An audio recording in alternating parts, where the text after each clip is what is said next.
مختصر المعانی میں آپ نے فصاحت اور بلاغت پڑھنا ہے، اور اس فصاحت اور بلاغت کو پہچاننے کے بعد کیا معلوم ہوگا؟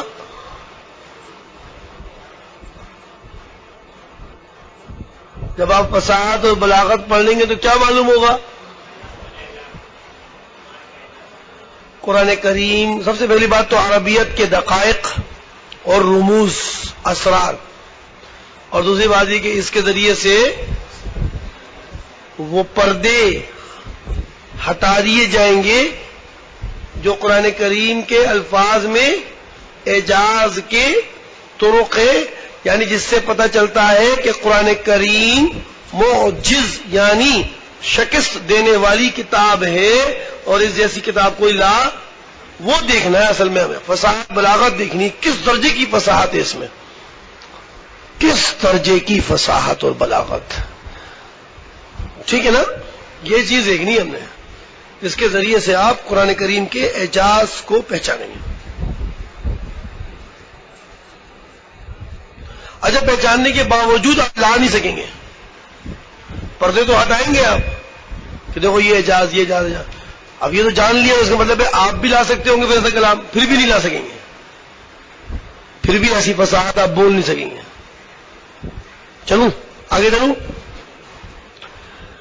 اچھا بھائی، ہم پڑھ رہے تھے مفتاح کی تلخیص المفتاح، تلخیص المفتاح کی وجہ تعریف،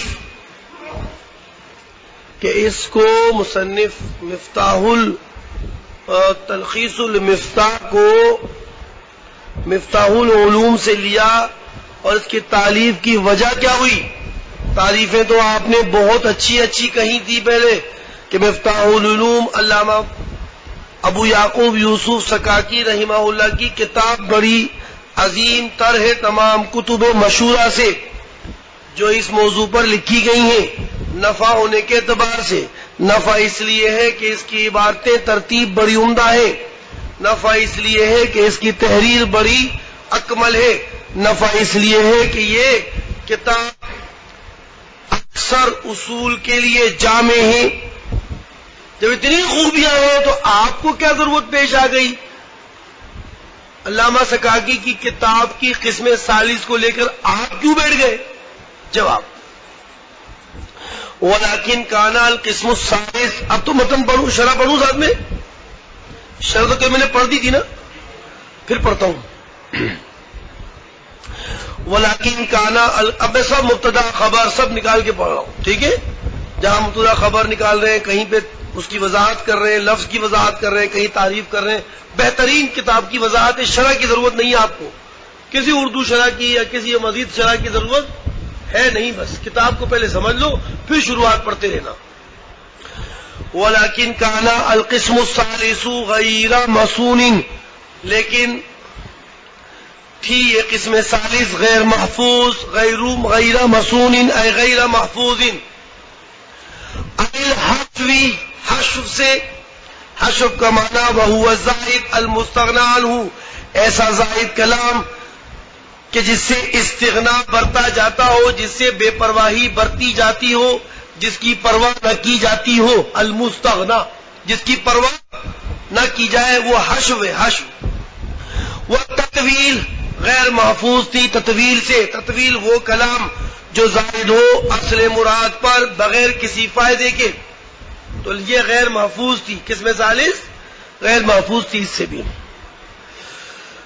اوہو، وَسَتَعْرِفُ الْفَرْقَ بَيْنَهُمَا فِي بَحْثِ الْإِطْنَابِ، حشو اور تطویل دونوں ملتے جلتے لفظ لگ رہے ہیں، حشو کے معنی بھی زائد، تطویل کے معنی بھی زائد، لیکن اس کا فرق انشاءاللہ العزیز آپ کو اطناب کی بحث میں ہم بتائیں گے، ٹھیک ہے؟ انتظروا فإنی معکم من المنتظرین۔ والتعقید، اور یہ غیر محفوظ تھی تاکید سے، تاکید کا معنی ہے وہوا کون الکلامی، کون اپنے اسم کی طرح مضاف ہوا ہے، وہوا کون الکلامی مغلقا، تاکید یہ ہے کہ کلام پیچیدہ ہو، یعنی لا یظہر معناہ بسہولت، مطلب یہ کہ اس کا مطلب سہولت کے ساتھ ظاہر نہ ہو سکے، اسے کہتے ہیں تاکید۔ جب قسم ثالث غیر محفوظ تھی تو قابلن، تو یہ قابل تھی، خبر بعد خبرین، یہ خبر بعد خبر ہے، ایک خبر آ گئی غیرہ مسون، دوسری خبر آ گئی، یہ قابل تھی۔ اے کانا قابلن، مطلب ہم آپ کو اس کا عامل نکال کے بتاتے ہیں۔ کانا عامل کیا نکلا؟ یعنی کان القسم الثالث، کان القسم الثالث قابلا للاختصار، یہ قابل تھی کہ اس کو اختصار کرنے کے لیے، اختصار کرنے کے قابل تھی، للاختصاری قابل تھی کس کے؟ اختصار کے، لما فیہ من التطویل، اس لیے کہ اس قسم ثالث میں تطویل تھی، مفتقراً اور محتاج تھی یہ قسم ثالث الی الایضاح، وضاحت کرنے کی طرف، لما فیہ من التعقید، کیونکہ اس میں کیا تھی؟ پیچیدہ کلمات تھے، وإلی التجرید، اور مفتقر اور محتاج تھی خالق اور تخلیص، خلاصی کی طرف، تجرید کی طرف، خلاصی کی طرف، خالی کرنے کی طرف۔ کیوں؟ لما فیہ من الحذف، کیونکہ اس میں زوائد تھے، حذف تھے، کلمات حذف کی حیثیت رکھتے تھے۔ تو جب یہ کچھ ہوا، جب علم بلاغت اب واپس پیچھے کی طرف چلے گئی ہے، اس کی طرف نہیں ہے، لیکن کی طرف نہیں ہے، وہ پیچھے کی طرف۔ جب علم بلاغت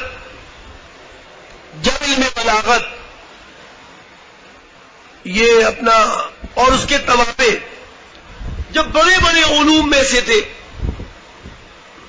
تو الفت، میں نے جمع کیا، میں نے تالیف کی، مختصراً ایک مختصر کتاب کی۔ اب آگے کا ترجمہ ذرا غور سے دیکھیے گا، یتضمن ما، کہ ایسی کتاب جو متضمن ہو، ما ان چیزوں کو، من قواعد، یہ من بیان ہے کس کا؟ اب تو میں ماں کا ترجمہ کر دوں گا قواعد سے، پھر میں وہاں میں نہیں کروں گا، پھر میں وہاں نہیں کروں گا۔ تو میں نے جمع کیا، میں نے تالیف کی ایسی مختصر کتاب، یتضمن ما، جو ایسے قواعد پر مشتمل ہے، فیہ قسم ثالث میں، جو ایسے نہیں بلکہ ترجمہ کریں، میں نے تالیف کی ایسی مختصر کی جو متضمن ہے، ما قواعد کی، جو قواعد کو متضمن ہے، فیہ قسم ثالث میں۔ صحیح ہے بھائی؟ میں نے ایسی کتاب کو تالیف کی، یتضمن ما، جو متضمن ہو قواعد کو، قسم ثالث میں، متضمن ہے کس کو؟ قواعد کو، فیہ قسم ثالث میں۔ قواعد کا کیا معنی؟ قواعد شارح کا کام یہی ہے، آپ نے چیز رکھ دی اٹھا کے دکان کے سامنے، اور دکاندار نے اٹھا کر اس کو سلیقے سے اپنے کیا کیا، ریکس میں اور شیلفوں میں رکھ دیا۔ شارح کو متن مل رہا ہے، اور اس متن کو خوبصورت انداز میں آپ جیسے حضرات کے لیے یا مجھ جیسے نااہل کے لیے اس کو صاف کر کے پیش کر رہا ہے، ٹھیک ہے؟ تو اب قواعد کیا ہے؟ قواعد کسے کہتے ہیں؟ کہتے ہیں، شارح کہتا ہے قواعد قاعدہ کی جمع ہے۔ قاعدہ کسے کہتے ہیں؟ وہی حکم کلی، قاعدہ ایک حکم کلی ہے، قاعدہ ایک حکم کلی ہے، ينطبق على جميع جزئیاته، حکم کلی اسے کہتے ہیں جو تمام جزیات پر کیا ہو، منطبق ہو اور فٹ ہو۔ چلو آپ کی بات بھی سن لی، جو جزیات پر کیا ہو، منطبق ہو، اس کو کہتے ہیں قاعدہ۔ آپ ایک اصول بنا لیتے اور وہ اصول اپنے جزیات پر کیا ہوتا ہے، منطبق، بولیے منطبق۔ اس سے کیا ہوتا، لیتعرف احکامها منہ، تاکہ اس کے ذریعے سے، اس قاعدے کے ذریعے سے، اس اصل کے، اس حکم کلی سے، اس جزیات، ان کے جزیات کے احکام پہچانے جائے۔ ایک قاعدہ بنا لو، اس قاعدے سے پھر جزیات کیا ہوتے ہیں؟ پہچانے جاتے. بھائی جیسے مثال کے طور پر ایک قاعدہ بنا لیتے، کل حکم ما منکر یجب توکیدہ، یہ قاعدہ بنا لیا. ہر حکم جو کسی منکر کو بیان کرو گے، ہر حکم جو کسی منکر کو بیان کرو گے، اس میں تاکید کا پیش کرنا ضروری ہے. یہ قاعدہ ہے، قاعدہ بنا لیا. اب یہ کھڑا ہوا مثال کے تو دیکھو، میں ایک قاعدہ بن گیا، ایک کھڑا ہوا میں نے، آپ کھڑے ہوئیے گا بیٹا، اس کا نام زید ہے، اس کا نام زید ہے، زید ہے. تو آپ مجھ سے پوچھیں، آپ مجھ سے پوچھیں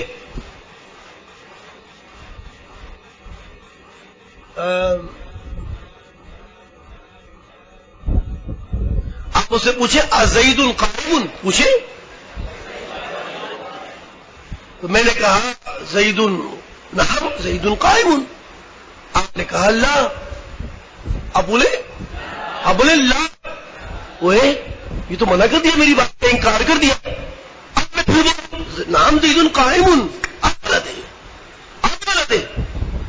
اب آپ نے انکار کر دیا، میں نے جواب دیا، میرے زید نام زید قائم. اب آپ کہہ رہے لا بس ہذا غلط، انت تھا. میں نے کہا بھائی اور میری بات کا انکار کر دیا انہوں نے. اب مجھے کیا بولوں گا میں؟ اب میں اگر بولوں گا نا زید قائم، یہ میری فصاحت کے خلاف ہوگا، میری بلاغت کے خلاف ہوگا. کیوں؟ کیونکہ قاعدہ ہے میرے پاس کہ کل حکم ما منکر یجب توکیدہ. اب میں کیا بولوں گا؟ ان زید قائم. بھائی یقیناً زید کھڑا ہوا ہے. آپ غلط نہیں، آپ غلط کہہ رہے ہیں. جد آپ نے بڑی غلطی کی. میں نے کہا بھائی یار انکار مسلسل بڑھ رہا ہے. اور میں نے کہا پھر اب میں کیا کروں گا؟ ان زید قائم، لا تاکید کا بلا دیا، ان زید قائم. وہ بھائی یقیناً زید کھڑا ہے. یہ ہے اصل، یہ قاعدہ، اس کو کہتے ہیں فصاحت اور بلاغت. کہ آپ نے حکم بنایا، اب اس حکم کے لحاظ رکھیں گے آپ، یہ جزیات میں فٹ آئے گا. جتنا انکار اتنی تاکید، ایک انکار ایک تاکید، دو انکار دو تاکیدات. اور مزید آپ بولیں گے لا سر جی آپ نے ابھی بھی غلطی کی ہے، آپ کو کیا ہو گیا؟ اب میں کیا کروں؟ واللہ ان زید قائم، یار خدا کی قسم سے کھڑا ہے. یہ تاکیدات بڑھتی جا رہی ہیں، بڑھتی جا رہی ہیں. یہ ہے بڑا مختصر المعانی. بتایا آپ کو، ہنس گئے آپ، بس سمجھ گئے میں کہ آج آپ کے سبب سمجھ میں آ رہا ہے. میں نے بڑے تشریف رکھی. تو میں نے تعریف کی ایک مختصر کی. ارے یہ مختصر کون سی؟ یہ آپ کی مختصر المعانی نہیں ہے میرے بچوں. یہ کون ہے؟ یہ مختصر کون سی مختصر؟ تلخیص المفتاح ہے. یہ مختصر آپ کی مختصر المعانی نہیں ہے. اس کا تو شارح کون ہے؟ علامہ سعد الدین تفتزانی ہے. یہ مختصر سے مراد ان کی تلخیص المفتاح ہے. اس میں پاگل نہیں بن جانا، ٹھیک ہے؟ تو میں نے تعریف کی ایک مختصر کتاب کی، یہ تضمن ما مشتمل ہے قواعد پر، فیہ قسم سادس میں.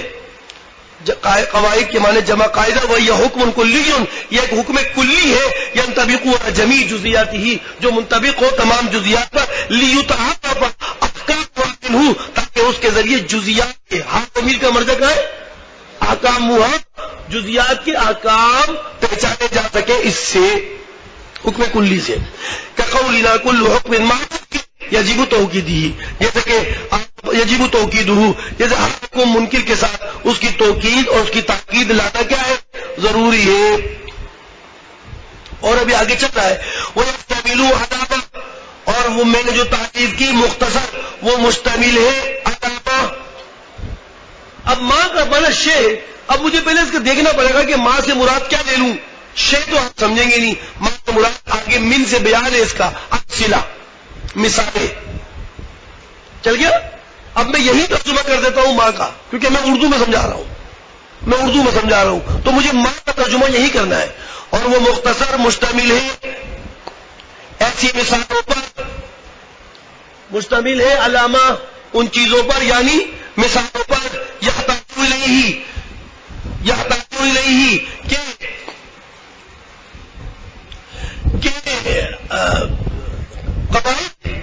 قواعد اس کی طرف کیا ہوتے ہیں؟ محتاج ہوتے ہیں. قواعد اس کی ضرورت محسوس کرتے ہیں کہ مثالیں آنی چاہیے قاعدے کے ساتھ، مثالیں قاعدے کے ساتھ آنی چاہیے. اس کا فائل میں بناؤں گا قواعد کو. یحتاجون الیہ کہ قواعد ان کی طرف محتاج ہوتے ہیں، یعنی مثالیں. امثلہ کسے کہتے ہیں؟ امثلہ کسے کہتے ہیں؟ اب اس کی تشریح کر دو. شارح نے کہا یار بناؤ کتاب کو بڑا بناؤ. امثلہ مثال کی جمع ہے. وہی جزیات، مثالیں وہ جزیات ہیں، وہ ٹکڑے ہیں، وہ چیزیں ہیں، وہ جزیات ہیں المذکورہ لإیضاح القواعد، جن کو قاعدے کی وضاحت کے لیے ذکر کیا جاتا ہے، جن کو قاعدے کی وضاحت کے لیے ذکر کیا جاتا ہے. اس کو کہتے ہیں مثالیں. قاعدے کی وضاحت کر دو. اور وہ محتاج ہیں. اچھا، من الامثلۃ مشتمل ہے یہ کتاب علامہ مثالوں پر جن کے قواعد محتاج ہیں، اور شواہد پر. کس پر بچوں؟ شواہد پر. شواہد کیا ہوتے ہیں؟ شاہد کسے کہتے ہیں جی؟ شاہد کی جمع ہے. شواہد کیا ہے؟ یہ کتاب شواہد پر بھی مشتمل ہے. شواہد اور مثالیں تو ایک ہی چیزیں ہیں یار، ایک ہی چیز ہے. کہتے ہیں نہیں کچھ تھوڑا فرق ہے. انشاءاللہ نحن نبین. وہی الجزیات المذکورہ، شواہد وہ جزیات ہیں المذکورہ جن کو ذکر کیا جاتا ہے لاثبات القواعد، قواعد کو ثابت کرنے کے لیے. فہی اخص من الامثلہ، یہ نسبت منطقی کے لحاظ سے خاص ہے مثالوں سے. یعنی امثلہ اور شواہد دکھنے میں ایک ہی معنی ہے، ایک ہی معنی لگ رہا ہے، لیکن ان کے درمیان نسبت عموم خصوص مطلق کی ہے. عموم خصوص مطلق کی. اصل میں بات کیا ہے؟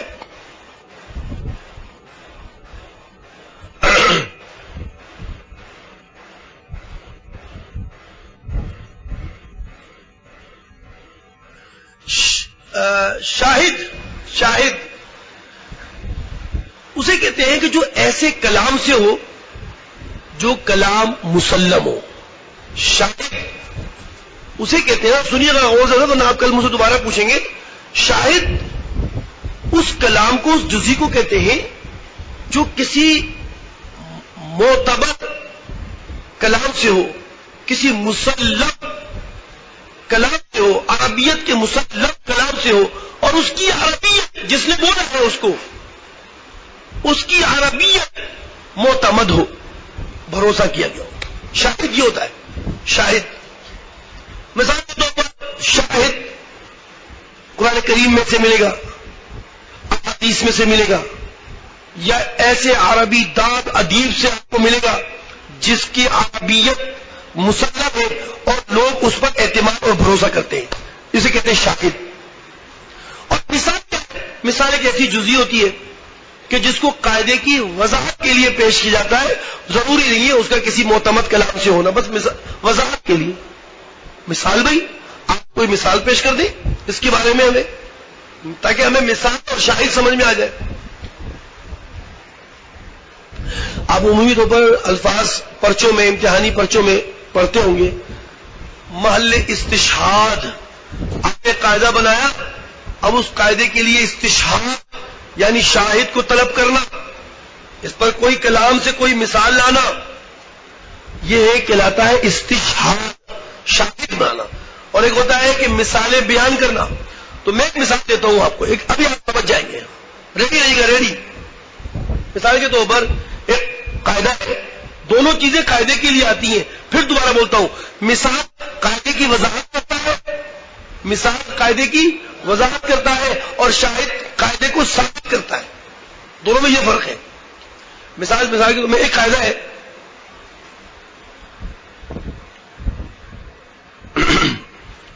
آپ کہتے ہیں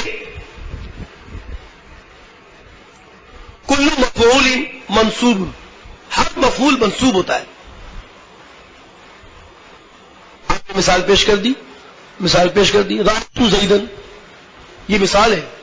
یہ کسی عربی کلام سے آپ نے نکالا نہیں ہے، آپ نے کسی عربی کلام سے نکالا نہیں، کسی قرآن کی مثال نہیں ہے، کسی حدیث کی مثال نہیں ہے، یہ قاعدے کی وضاحت کے لیے آپ نے پیش کر دیا. رأیت زیدن، ان زیدن، کان زید قائما، مفعول بنا دیا. آپ نے کہا کل مفعول منصوب، ہر مفعول منصوب ہوتا ہے، اس منصوب پر ایک مثال پیش کر دی، مثال کہلائے گی.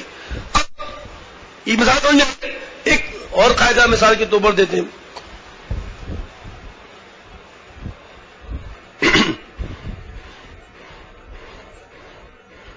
اللہ، حق ناصبہ ہے، نصب دیتا ہے، حرف لن نصب دیتا ہے. یہ قاعدہ ایک حرف لن نصب دیتا ہے، قاعدہ بنا دیا. اس کے لیے آپ نے ایک مثال پیش کر دی. مثال پیش کر دی، لن تنالو، کیا پیش کر دی؟ نصب دیتا نا، نون اعرابی گر گیا نا، لن تنالو، یہ مثال پیش کر دی. اس کو میں مثال نہیں کہوں گا، اس کو شاہد کہوں گا، کیونکہ یہ مثال میں نے پیش کی ہے کہاں سے؟ قرآن کریم سے. قرآن کریم کی عربیت مسلم ہے، مسلم ہے. ایسا مسلم ایک چیز مسلم چیز سے میں لے کر آؤں گا، یہ شاہد ہے، شاہد ہے کہ یقیناً اس قاعدے کو ثابت کر رہا ہے. لن تنالو، لن تنالو، یہ مثال نہیں، یہ شاہد ہے، شاہد ہے. کیونکہ میں نے ایک معتمد کلام سے، ایک معتبر کلام سے اس کو میں نے پیش کیا ہے، جو قاعدے کی وضاحت نہیں، قاعدے پر گواہ بن رہا ہے. قاعدے پر کیا کر رہا ہے؟ گواہ بن رہا ہے، ثابت کر رہا ہے کہ قاعدہ ایسا ہی ہونا چاہیے کیونکہ لن تنالو ہے. ٹھیک ہے، اس کو کہوں گا شاہد. تو شاہد اور مثال میں فرق ہے. امثلہ اور شواہد، امثلہ قاعدے کی وضاحت کے لیے ہوتے ہیں، کسی عربیت کے کلام کے لیے کلام سے نکالے نہیں ہوتے. اور شواہد وہ کلام قاعدے کو ثابت کرتے ہیں کسی معتمد کلام سے، خواہ وہ قرآن کریم ہو، حدیث ہو، یا کسی ایسے شخص کا کلام ہو عربیت میں جس کی عربیت مسلم ہو اور وہ اس کے اوپر لوگ اعتماد کرتے ہوں. تو یہ فرق ہے شاہد میں اور امثلہ میں. چلو بیٹا، آئی بات سمجھ؟ تو دیکھیں دوبارہ پڑھتا ہوں. من القواعد ويشتمل علامہ، اور یہ کتاب مختصر مشتمل ہے علامہ، ایسی مثالوں پر، یحتاج الیہ، کہ قواعد ان کی طرف محتاج ہیں، یعنی امثلہ وہ جزیات ہیں جو ذکر کیے جاتے ہیں لایضاح القواعد، کس کے لیے بچوں؟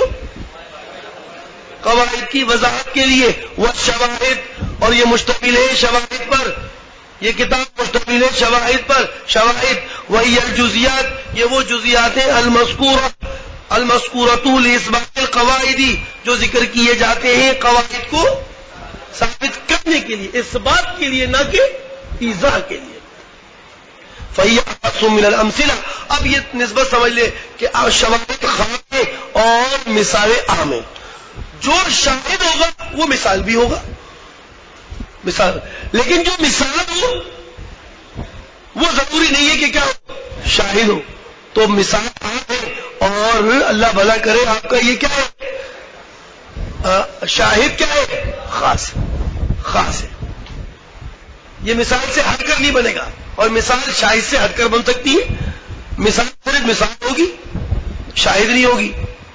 اور شاہد جو ہے وہ مثال کے ساتھ ہی ہوگا، مثال بھی بن رہا ہوگا. اور تو یہ شاہد خاص ہے اور امثلہ عام ہے. سمجھ گئے آپ؟ امثلہ کیا ہے؟ عام ہے. جو مثالیں ہوں گی وہ شواہد کے علاوہ بھی ہوں گی، لیکن جو شواہد ہوں گے وہ خاص ہے، وہ مثال کے ساتھ بند رہیں گے. مثال بھی کہیں گے آپ ان کو اور شاہد بھی کہیں گے. ولم آلو، میں نے کمی نہیں کی. آلو الون سے، حمزہ لام واو اس کا حروف اصلی ہے، الون سے. اور الون ایسے ہی پڑھا جائے گا جیسے دا یدو، اس میں محمود فا بھی آ گیا اور معتل الواو بھی کہ بن کے آ گیا، معتل ناقص بھی بن کے آ گیا. تو اب صیغہ پڑھنے کے اندر آپ دونوں باتوں کو ملحوظ کریں گے. تو صیغہ پڑھیں گے آپ